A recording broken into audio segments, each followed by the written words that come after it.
함께 기도하겠습니다. 하나님, 오늘도 저희들에게 거룩한 하나님의 날을 허락하시고 하나님의 귀히 사랑하시는 백성들이 이곳에 모여서 하나님께 영광을 돌립니다. 하나님, 이 시간 이 예배를 기쁘게 받아주시고 이 시간 주님께서 주시는 말씀을 종의 입술을 통하여 전하오니 하나님께서 이 말씀에 임재하여 주시사 우리 모두의 마음을 감동시켜 주시고 이 말씀을 통해서 우리가 새롭게 하나님의 사람으로 거듭나는 그런 귀한 시간 될 수 있도록 함께하여 주옵소서. 감사함을 드리며 예수 그리스도의 이름으로 기도합니다. 아멘. 영국과 프랑스가 합작해서 내놓은 그런 한 여객기가 하나 있습니다. 초음속 여객기인데요. 1947년도에 초음속 제트기가 이제 전 세계적으로 개발이 됐고, 그랬더니 이제 그럼 초음속 여객기도 한번 만들어 보면 되겠다 싶어서 1976년에 이제 개발을 시작합니다. 미국과 영국 그리고 프랑스가 함께 개발을 했는데요. 그런데 이게 개발을 하는 데 있어서 만만치가 않은 거예요. 비용이 일단 막대하게 들고, 그리고 여객기 안에 승객이 100명 미만으로만 이제 태워야 하고, 그리고 문제는 또 소음이 너무 심한 거예요. 그래서 비용은 많이 들어가는데 잘 되어지질 않아서 미국은 여기서 포기를 하고 영국과 프랑스만 이것을 개발을 계속 시작을 합니다. 그래서 마침내 이제 초음속 여객기가 이제 탄생을 하는데, 영국과 프랑스가 이제 역사적으로 오랫동안 이제 앙숙이거든요. 그래서 우리가 이것을 함께 개발했으니 화합이라는 그런 생각을 가지고 한번 이름을 지어보자. 그래서 그 비행기 이름을 화합이라는 의미의 콩코드라고 하는 이름을 지어서 콩코드 여객기가 이제 초음속 여객기가 됐는데요. 그 투자 비용을 아직도 회수를 못합니다. 그래서 결국 이 콩코드 여객기도 2003년도에 그냥 그 여객기가 이제 막을 내리게 돼요. 자, 이처럼 제가 여러분에게 이 얘기를 왜 하냐면, 이처럼 막대한 자금을 투입한 상태에서 사업의 비효율성과 실패를 뻔히 알면도 불구하고 과거에 투자했던 것이 아까워서 계속 그 어떤 것을 행하는 것, 이것을 학자들이 뭐라고 표현했냐면 콩코드 오류다라고 표현을 했어요. 이 콩코드 오류를 또 다른 말로 뭐라고 표현하냐면 매몰 비용의 오류다라고 이렇게 표현을 합니다. 비용을 아무리 들여도 결국 회수할 수 없다는 얘기죠. 자, 예를 들어서 이렇게 표현할 수 있어요. 우리가 이제 집에서 이제 드라마나 이제 지루한 영화를 보다가 한 반 정도 지났어요. 근데 너무 지루해요. 근데 앞으로 끝날 것도 지루할 게 끝날 게 뻔해요. 근데 이제까지 본 시간이 아까운 거죠.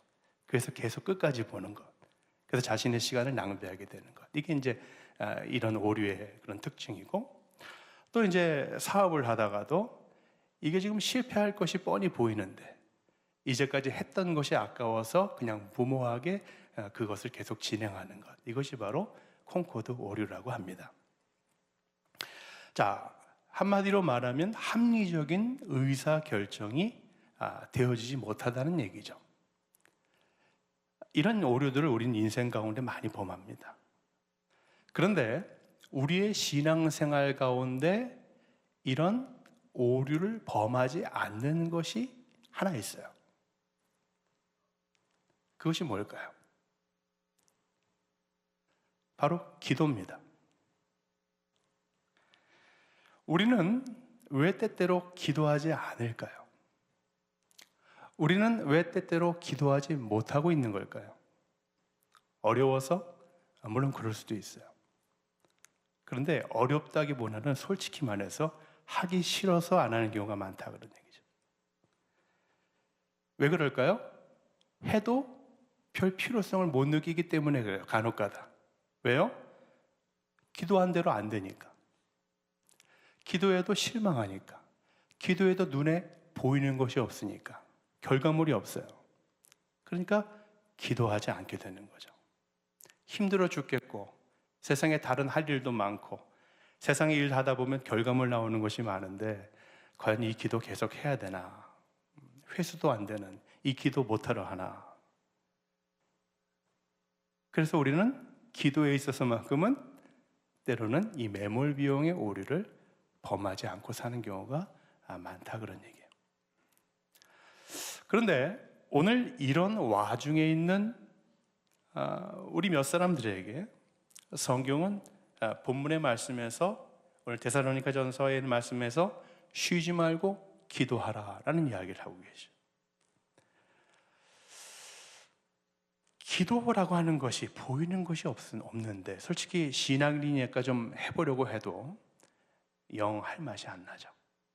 기도의 중요성, 교회에 와서 끊임없이 설교를 통해서 들어서 중요성 알기는 합니다. 그런데 기도가 잘 안 돼요. 제가 어릴 때 저희 어머님이 이제 건강하라고 가끔 이제 한약을 지어주신 경우가 있었어요. 근데 한약을 먹으려면요, 금해야 될 것들이 좀 많습니까? 그죠? 그 신발을 튀겨도 맛있다는 튀김, 삼겹살, 또 뭐 밀가루, 빵, 패스트푸드, 또 얼큰한 거, 또 특히 더운 날에는 시원한 거 먹지 말라고 그러고, 먹고 싶은 거, 맛있는 것들은 다 먹지 말라고 합니다. 그래서 제가 어머니께 그때 이렇게 투덜거렸어요. 어머니, 그렇게 한약을 먹느니 더 건강해지긴커녕 병나겠어요. 차라리 그거 다 먹고 잘 자라는 게 보약 아니고 한약 아니겠어요? 어머니께 이렇게 투덜거리면서 약을 먹었던 기억들이 있습니다. 기도가요, 어떻게 보면 꼭 이렇게 영 먹기 싫은 한약을 꾸준히 매일 먹는 것 같은 그런 것이 바로 기도 같아요. 금해야 될 것도 많고 또 그 결과가 바로 눈에 보이지도 않거든요. 몸에는 좋다지만 결과가 안 보이니 세상에 좋은 것 더 많은데 굳이 뭐 기도, 특히 오늘 이 말씀에 쉬지 말고 꾸준히 에너지 들여서 하기 싫다 그런 얘기예요. 좋은 말인지는 알겠는데 동의가 참 어려운 말씀이 오늘 이 말씀이에요. 차라리 편안하게 그냥 이렇게 좀 쉬었다 해라, 때로는 좀 천천히 해라, 그렇게 기도해라, 이렇게 하시면 좀 편하게 다가왔을 이런 말씀인데, 오늘 이 말씀을 또 굳이 꼭 집어서 이렇게 말씀하세요. 이것은 너희를 향하신 하나님의 뜻이니라 라고 이렇게 이야기를 하고 있어요. 참 미치겠죠, 그죠? 확인 사살을 정확하게 하고 있어. 이것은 너희를 향한 하나님의 뜻이니라. 그런데요, 이런 불만이 아닌 불만을 제기하기에는 오늘 성경 말씀이 상당히 중요하다는 것이, 그리고 거부할 수 없다는 것이 우리를 소위 말해서 요즘 말로 멘붕이 오게 합니다. 왜 그러냐고요? 자, 제가 세 가지를 말씀을 드릴 거예요. 첫 번째, 오늘 성경을 통해서 나오는 너희를 향하신 하나님의 뜻이니라, 이렇게 정확하게 단문으로 아주 직접적으로 꼬집어서 이야기하는 그런 말씀이 성경에는 굉장히 드뭅니다. 둘째, 직접적인 하나님의 뜻을 이야기할 때 오늘 이 말씀에 항상 기뻐하라, 쉬지 말고 기도하라, 범사에 감사하라, 몇 가지를 얘기하셨어요? 세 가지를 얘기하셨죠.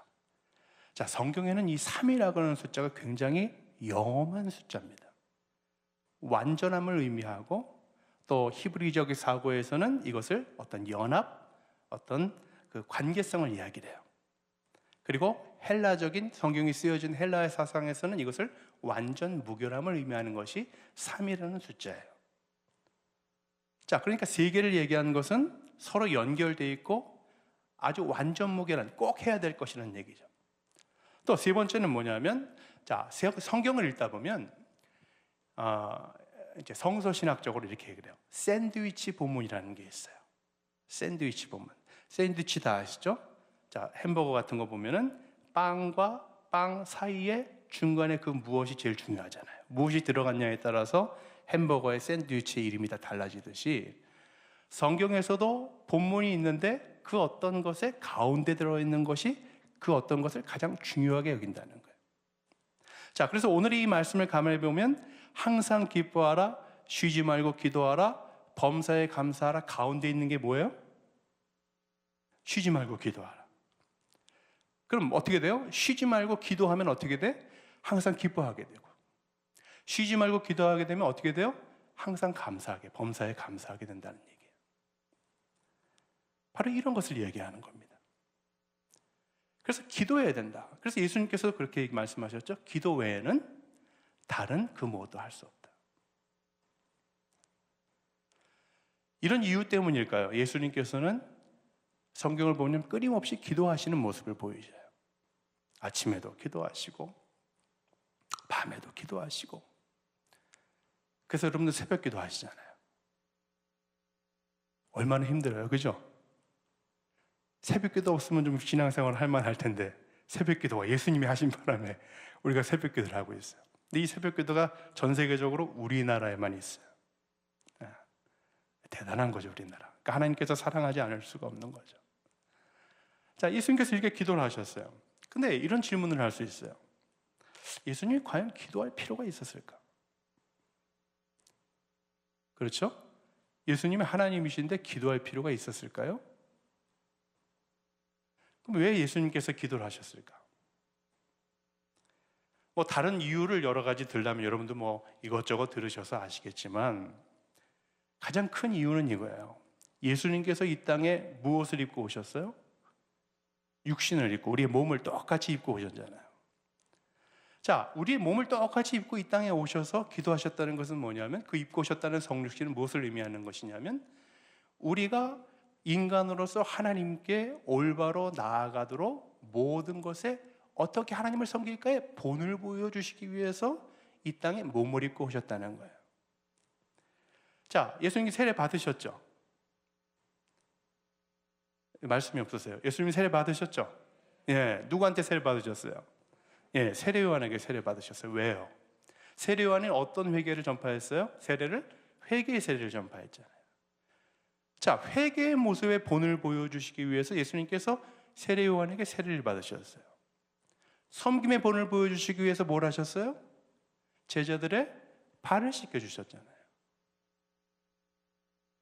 마찬가지예요. 기도도 그렇습니다. 우리에게 기도의 본을 보여주시기 위해서 예수님은 피곤하셨음에도 불구하고 이른 아침에 기도하셨고 매사의 기도로 삶을 사셨다 그런 얘기예요.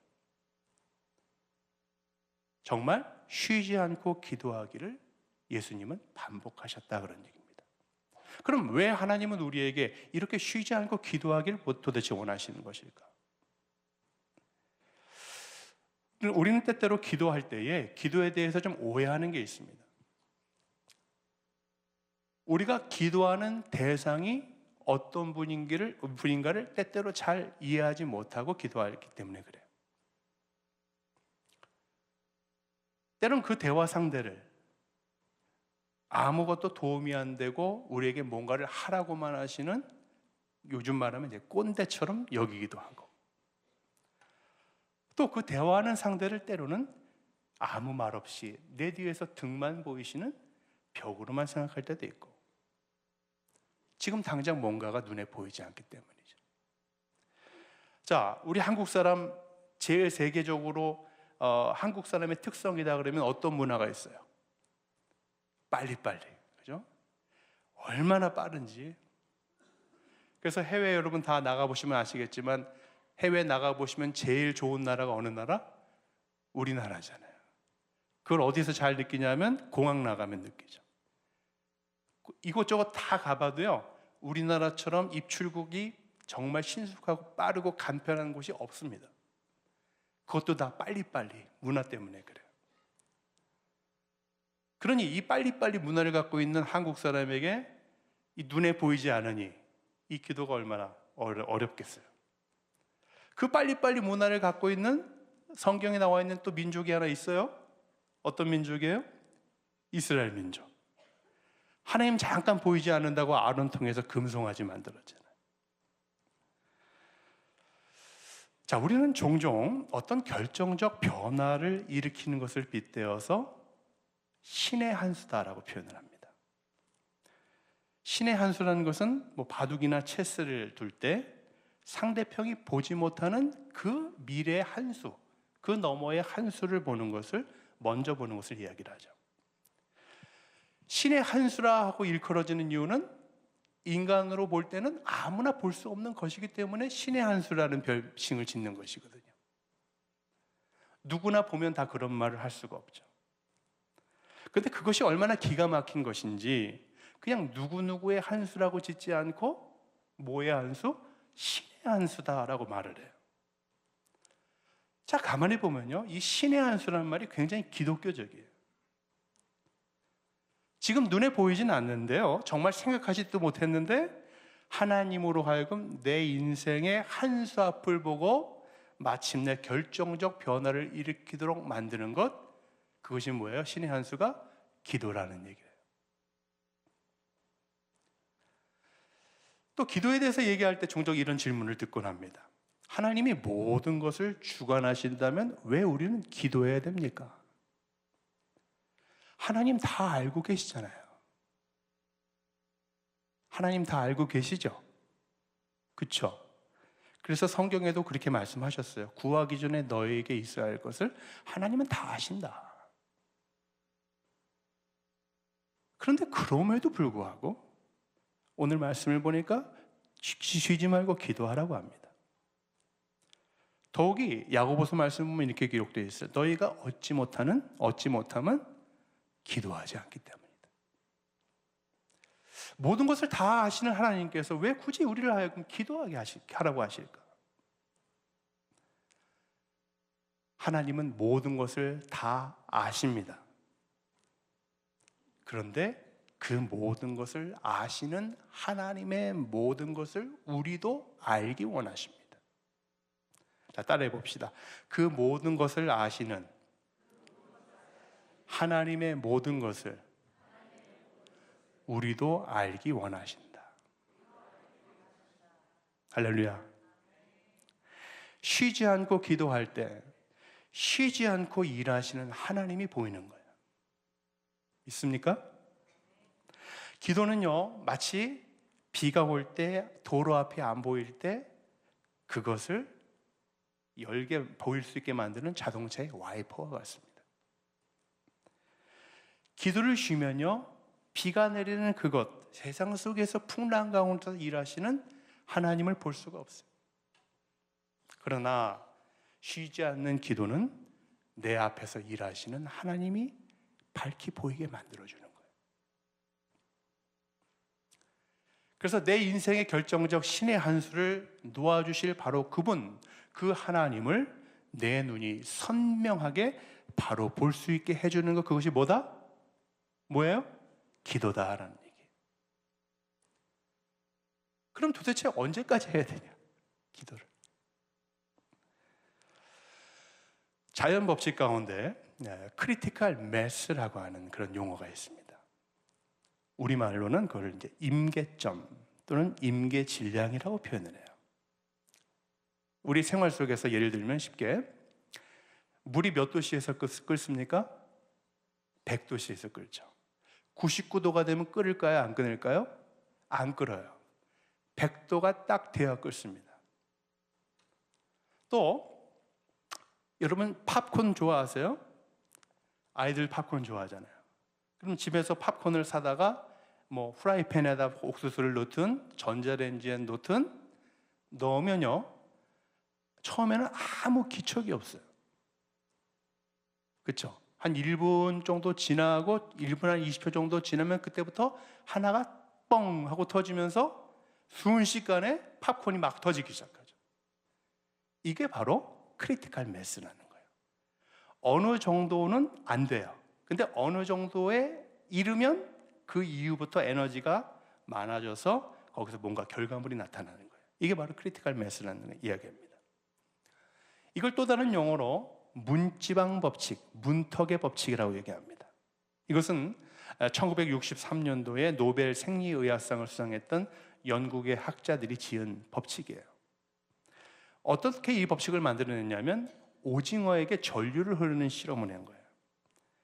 오징어에게 전류를 흘리게 했더니 전류를 1, 2, 3, 4, 5 갈수록 오징어가 그에 비례해서 움직임을 하나, 둘 더 크게 이렇게 하는 것이 아니라 가만히 있다가 어느 순간 에너지가 꽉 찰 때 그때서야 비로소 오징어가 움직이더라는 거예요. 근데 이것을 오징어만 얘기하는 것이 아니라 모든 인간, 모든 생물이 다 그렇더라는 거예요. 그래서 이분이 어떻게 얘기했냐면 이렇게 얘기했어요.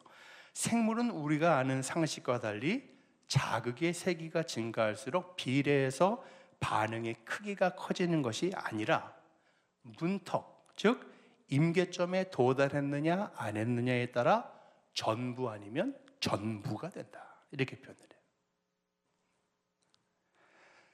즉 문턱 이하에서는 아무리 노력해도 반응이 안 보이지만 그 어떤 노력을 계속 지속해 나가다 보면 어떤 문턱에 이르게 되면 그제서야 눈에 띄는 결과가 펑 하고 튀어나온다는 얘기예요. 우리가 운동하면 그렇잖아요. 여러분 오늘 뭐 올해도 다이어트 계획들을 많이 세우셨을 텐데 잘 되고 계십니까? 다이어트를 하다 보면 오늘 정말 열심히 해야지. 가서 열심히 운동을 했어요. 그래서 체중계에 또 올라가 보죠. 근데 몸무게가 줄어요, 안 줄어요? 안 줄어요. 이번 꼭 한번 해보자. 한 일주일 했어요. 몸무게가 줄어요, 안 줄어요? 약간 줄 듯 말 듯 모르겠어요. 한 달이 지나도 잘 안 돼요. 그래서 이거 안 되나 보다. 포기하게 되는 경우도 있죠. 그런데 그거를 계속 지속하다 보면 어느 순간 나도 모르게 몸무게가 빠지기 시작하는 거예요. 이게 바로 굉장히 생물학적인 얘기예요. 또 세상에 보면은 예를 들어서 대나무, 여러분 아시죠? 담양 이런 데 가면 대나무 많잖아요. 거기 보면 우리가 먹는 이제 죽순 같은 게 이제 나오는데, 자, 대나무의 죽순이 대략 한 3cm 정도 됩니다. 그 3cm 정도가 나오려면요, 그 밑에 대나무가 몇 년 동안? 4년 동안 뿌리를 내려야 나오는 거예요. 그리고 4년이 지나고 5년째가 되면 어떻게 되냐면 하루에 30cm씩 자라요. 이게 대나무가 그렇다고 그러더라고요. 모든 이치가 다 그래요. 자연의 이치가. 변화가 눈에 보이지 않는다고 결코 멈춰 있는 것이 아니란 얘기예요. 눈의 결과가 보이지 않는다고 우리의 기도도 마찬가지입니다. 결코 무용지물이 아니란 얘기예요. 끊임없이 우리가 주님께서 오늘 말씀하신 것처럼 쉬지 않고 기도해야 기도의 100도씨에 이르는 거예요. 결국 우리의 마지막 1도를 견디는 힘이 필요하다는 그런 얘기예요. 그래서 성경을 보면요, 예레미야서 33장 말씀에 이렇게 말씀합니다. 너희는 내게 부르짖으라. 내가 내게 응답하겠고 내가 알지 못하는 크고 비밀한 일을 내게 보이리라 라고 말씀하고 있어요. 자, 이 말씀을요 한번 잘 생각해 보세요. 부르짖으라, 부르짖으라, 부르짖으라. 그리하면 내가 내게 크고 비밀한 일을 보이리라. 이게 지금까지 여러분께 말씀드린 크리티컬 메시예요. 부르짖고 부르짖고 부르짖고 부르짖고 부르짖으면 어느 순간 하나님께서 나에게 크고 비밀한 일을 보여주신다는 얘기입니다. 이것이 바로 하나님의 창조섭니다, 그런 얘기예요.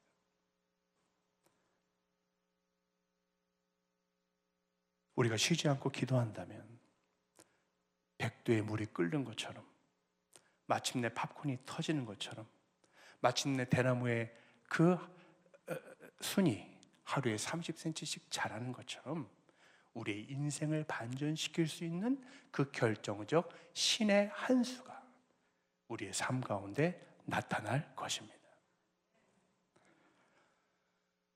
한국 사람들은요, 뭐니 해도 뭐예요? 밥이죠.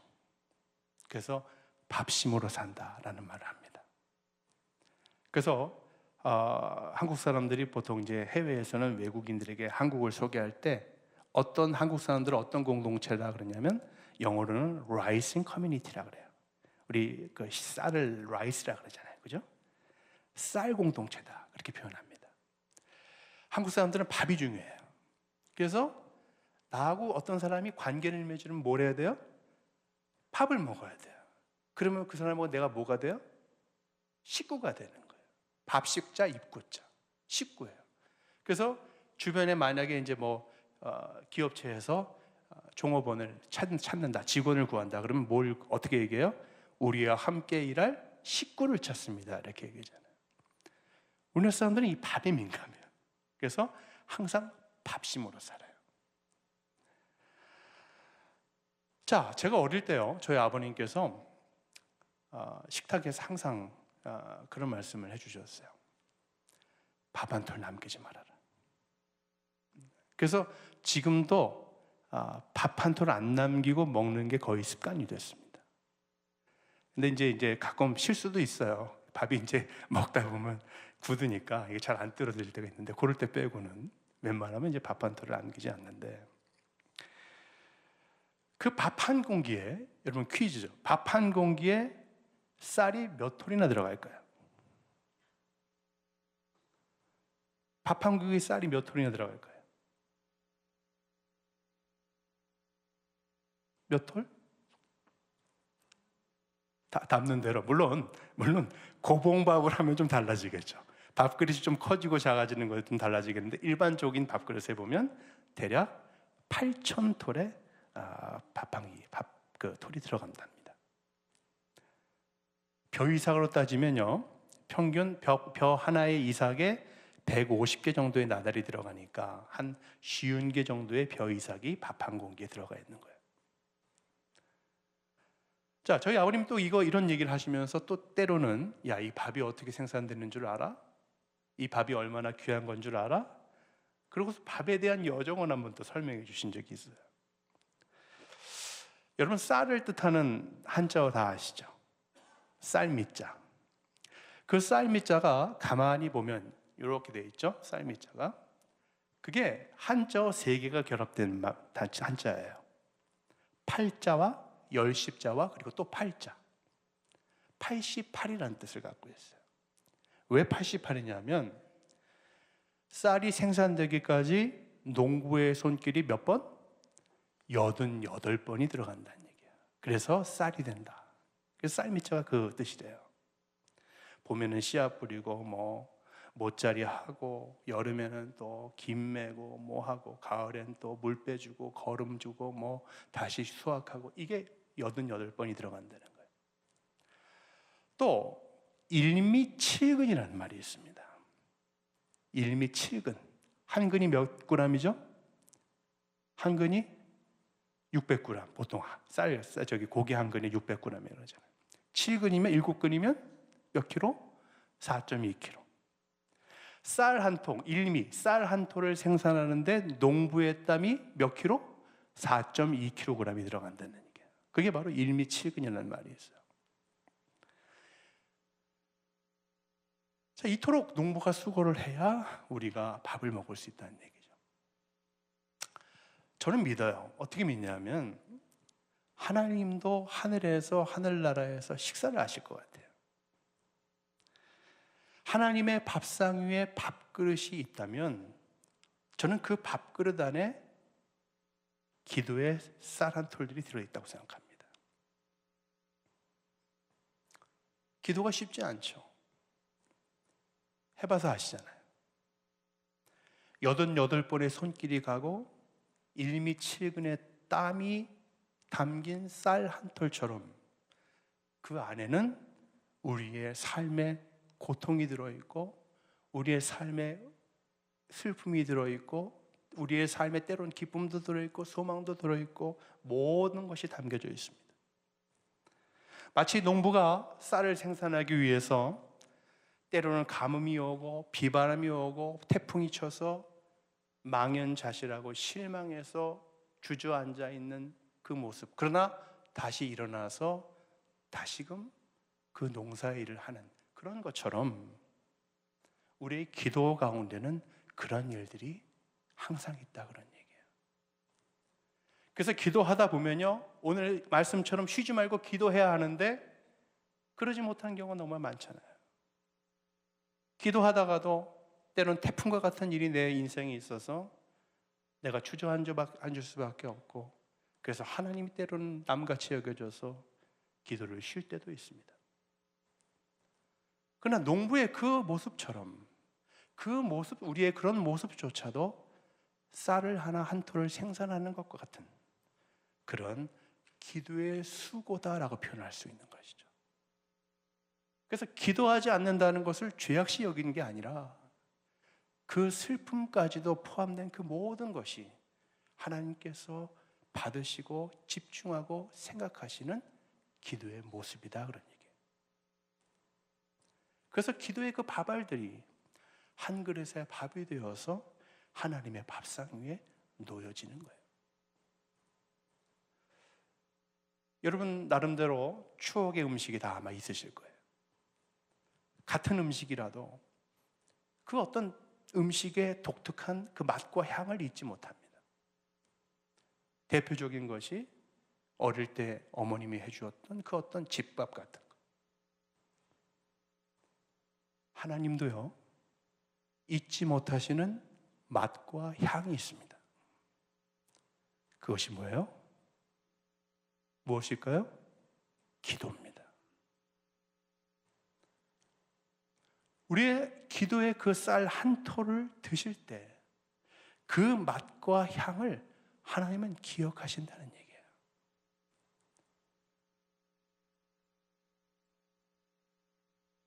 계시록의 말씀 보면 5장에 이렇게 기록되어 있어요. 기도를 뭐라고 표현하냐면 향이 가득한 금대접이라고 표현하고 있어요. 우리나라 말로 표현하면 밥이 가득 담긴 밥 한 공기다 표현할 수 있는 거죠. 우리의 기도가 하나님의 집밥이 되는 거예요. 그러기에 우리의 기도는 하나님의 몸속에 어떻게 돼요? 녹아지는 거예요. 그것이 바로 우리의 기도는 하나님의 피가 되고 우리의 기도는 하나님의 세포가 되고 그것은 하나님의 유전자가 되는 거예요. 그래서 우리의 기도가 누구의 몸에? 하나님의 몸에 항상 있는 거예요. 그래서 기도는 하나님 안에 사는 것입니다. 요한복음에 그런 말씀이 있잖아요. 네가 내 안에 살아요. 내가 네 안에 살고 그럼 모든 것이 구하는 것마다 다 이루어질 것이다. 그래서 이게 기도가 그런 거예요. 그래서 이제까지 우리가 해왔던 기도는요, 때론 그것이 쉴 때도 있고 때론 그것을 중단할 때도 있었을지라도 그건 여전히 절대 무효한 것이 아니라 여전히 유효합니다. 그렇게 기도에는요 결코 콩코드 오류라는 게 존재할 수 없어요. 요즘 우리가 미래에 대해서 많이 얘기하잖아요.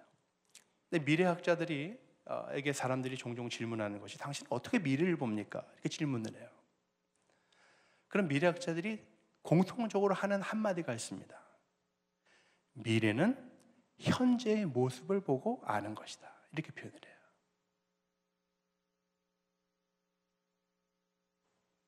우리의 미래는요, 지금 내가 무엇을 하고 있느냐에 달려있다는 얘기예요.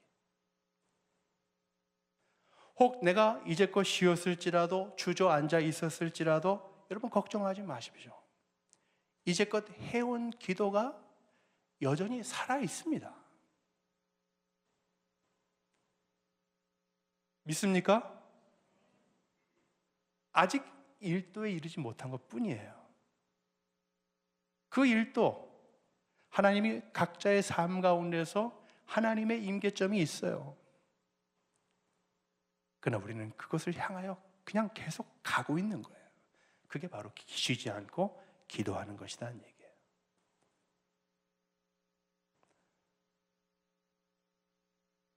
우리의 기도, 우리가 만든 그 기도에 쌀 한 톨을 드시면서 하나님은 우리를 기억하시고 정말 고맙다.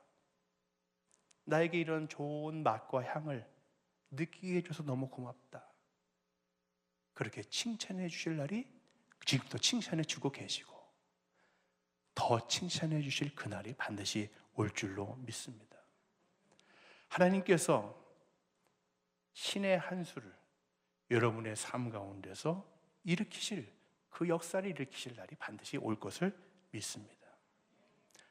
기도하다 보면 기도대로 됩니다. 이것이 쉬지 않고 기도하라고 하시는 오늘 우리에게 주시는 하나님의 말씀입니다. 기도하겠습니다.